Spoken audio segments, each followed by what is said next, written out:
তুমি কোডিং শিখতে শুরু করেছো, কিন্তু ভ্যারিয়েবল কি সেটি বুঝতে পারছো না।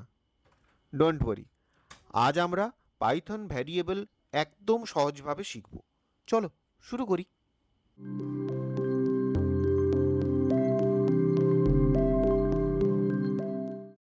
ভ্যারিয়েবল হলো একটি কন্টেনার যেখানে আমরা ডেটা স্টোর করি। সহজভাবে বললে এটি একটি বক্সের মতো কাজ করে, যেখানে আমরা ভ্যালু রাখি। এক্সাম্পল হিসেবে আমরা যদি দেখি, আমরা একটি ভ্যারিয়েবল ডিক্লেয়ার করছি যার নাম হচ্ছে নেম। সে কি করছে? স্টোর করছে। কি স্টোর করছে? একটি ডেটা, জন স্মিথ। অর্থাৎ আমরা নেম বলে যদি কোনো ভ্যারিয়েবলের ভেতরে ঢুকি, তাহলে আমরা দেখতে পাবো সে একটি ডেটা স্টোর করছে যার নাম জন স্মিথ। তাহলে চলো আমরা এবার দেখে নেই আমরা কেন ভ্যারিয়েবল ব্যবহার করি। Next slide. আমরা ভ্যারিয়েবল ব্যবহার করি ডেটা স্টোর করার জন্য, ডেটার রিইউজিবিলিটি বাড়ানোর জন্য এবং কোড সহজ করার জন্য। পাইথনে ভ্যারিয়েবল বানানো খুবই সহজ। যেমন x equals to 10, name equals to John. এখানে কোনো টাইপ ডিক্লেয়ার করতে হয় না, পাইথন নিজেই বুঝে নেয়। আমরা এবার হাতে কলমে এই কাজটি করব। ভ্যারিয়েবল বানানো শিখতে গেলে আমাদের প্রথমে ভিএস কোড এডিটর ওপেন করতে হবে। চলো আমরা ভিএস কোড এডিটরকে ওপেন করে নিয়েছি। এখানে আমরা একটি নিউ ফাইল বানাবো। Click on the new file icon. এখানে আমরা নাম দিই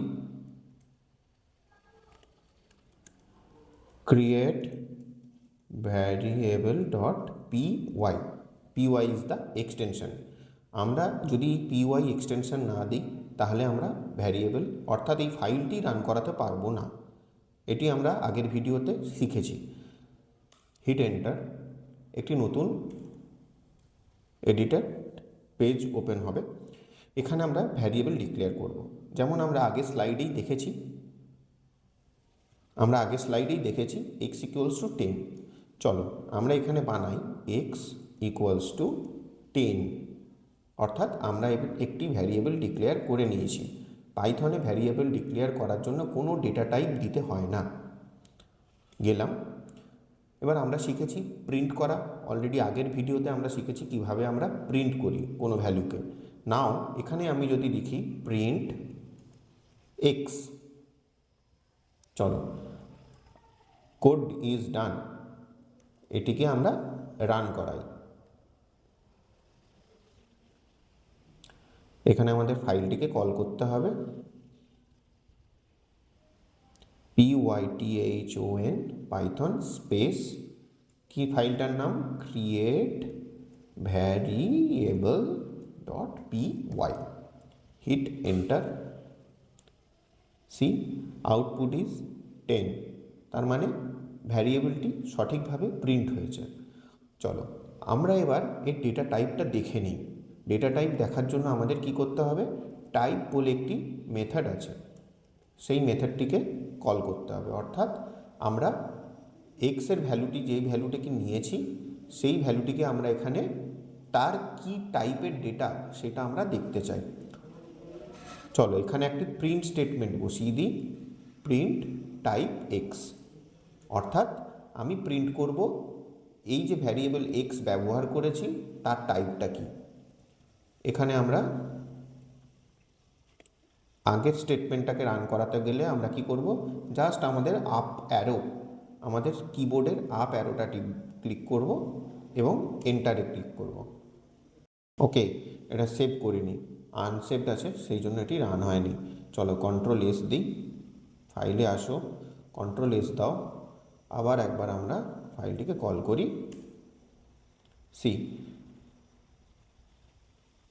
10 ইজ হিয়ার এবং এটি রিটার্ন ডেটা টাইপটা রিটার্ন করছে, যেটি হলো ইন্টিজার টাইপ ডেটা টাইপ। এবার আমরা দেখি স্ট্রিং কিভাবে প্রিন্ট করব। ধরলাম name equals to JHON John Smith, SMITH Smith, SMITH। চলো আমরা প্রিন্ট করি নেমটাকে। Control S. এগেইন আমরা পাইথন ক্রিয়েট ভ্যারিয়েবল ডট পিওয়াইকে আপ অ্যারো দিয়ে কিবোর্ডের এন্টার দিলাম। তাহলে এখন কি পাচ্ছি আমরা, এক্স ইকুয়ালস টু 10 দিয়েছিলাম, সেই ভ্যালুটা পাচ্ছি। তার টাইপটা কি আমরা দেখেছি সেইটা পাচ্ছি। এবং আমরা কি পেলাম, name equals to John Smith, কারণ আমরা নেম বলে একটি ভ্যারিয়েবল ডিক্লেয়ার করেছি যার মধ্যে একটি ডেটা রেখেছি। চলো এর টাইপটা এবার দেখি। আবার সেম ওয়েতে আমরা কার টাইপটা দেখব, টাইপ দেখব নেম বলে যে ভ্যারিয়েবলটা ডিক্লেয়ার করেছি। তো টাইপটা দেখার জন্য আমাদের প্রিন্ট স্টেটমেন্ট ব্যবহার করতে হবে, কারণ আমরা আলটিমেটলি এটিকে প্রিন্ট করাতে চাইছি। চলো control S from the keyboard, press up arrow, hit enter. See x equals to 10 return করেছে, 10 প্রিন্ট হয়েছে। রিটার্ন তার ডেটা টাইপটা integer type data type. Name বলে আমরা একটি ভ্যারিয়েবল ডিক্লেয়ার করেছিলাম যে কিনা স্ট্রিং টাইপের ডেটা টাইপ। সেমভাবে তোমরা ফ্লোট বা আদার্স যে ডেটা টাইপগুলো আছে তোমরা ব্যবহার করতে পারো। এখন যদি আমরা একটি জিনিস দেখি, সেমভাবে আমরা নেম 2 বলে একটি ভ্যারিয়েবল ক্রিয়েট করলাম, যার ভ্যালুটা দিলাম জন স্মিথ। এটি কি প্রিন্ট করবে? ইয়েস, এটিও প্রিন্ট করবে।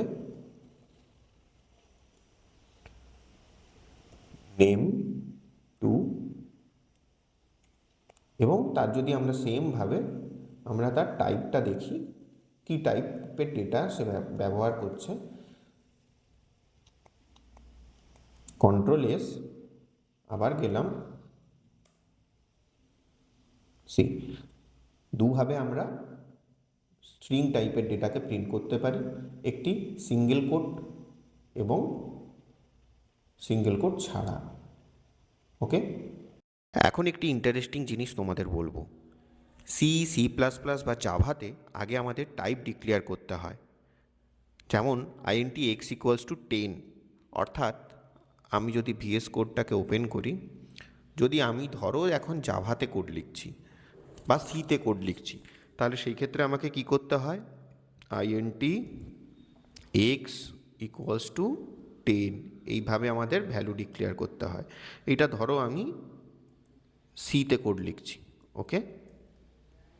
এটা যদিও কমেন্ট করা নয়, কমেন্ট হয় এইটা দিয়ে দিলে কোডটা কমেন্ট হলো, অর্থাৎ এই লাইনটি আর রান হবে না।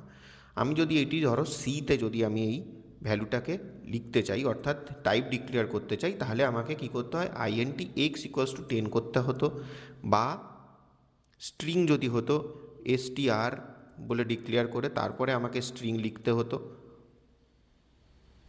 STR y equals to etcetera x y z, okay. কিন্তু পাইথনে আমাদের কোনো টাইপ ডিক্লেয়ার করতে হয় না, অর্থাৎ আমরা অলরেডি আগেই দেখলাম এক্স ইকুয়ালস টু 10 বা name equals to John Smith, অর্থাৎ পাইথন কিনা নিজেই বুঝে নেয়। তাই পাইথনকে বলা হয় ডায়নামিক ল্যাঙ্গুয়েজ।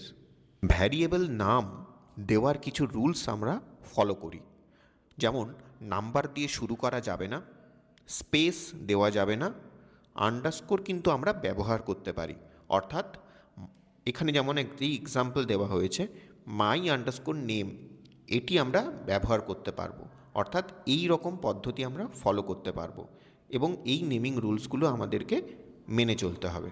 বেসিক আমরা কিছু ডেটা টাইপস পাইথনে ব্যবহার করি, যেমন ইন্টিজার, ফ্লোট, স্ট্রিং এটসেট্রা।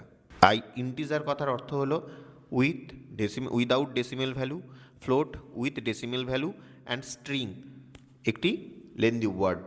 এই ছিল পাইথন ভ্যারিয়েবলের বেসিক। নেক্সট ভিডিওতে আমরা ইউজার ইনপুট শিখব। লাইক করো, সাবস্ক্রাইব করো, এবং অবশ্যই তোমরা প্র্যাকটিস করো। See you in the next video. Tata.